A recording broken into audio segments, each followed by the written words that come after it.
అఖిలాండ కోటి బ్రహ్మాండ నాయకుడు కలియుగ ప్రత్యక్ష దైవమైన వెంకటేశ్వర స్వామిని ప్రతి సంవత్సరం ఈరోజు మేము 1016 కొబ్బరికాయలు కొట్టి కర్పూర హారతిచ్చి మా నాయకుడు చల్లగా ఉండాలి, ఆయన అనుగ్రహం ఆయనకు నిండుగా ఉండాలి, ఈ రాష్ట్రాన్ని నడిపించే నాయకుడు పుట్టినరోజు సందర్భంగా ఈరోజు దేవుడికి మొక్కు చెల్లించుకోవడం జరిగింది.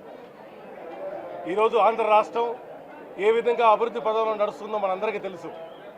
ఒక విజన్తో, ఒక బలమైన నాయకత్వంతో భావి తరానికి భవిష్యత్తు అందించేదానికి నాయకుడుగా నారా లోకేష్ గారు ఈరోజు ఉన్నారు.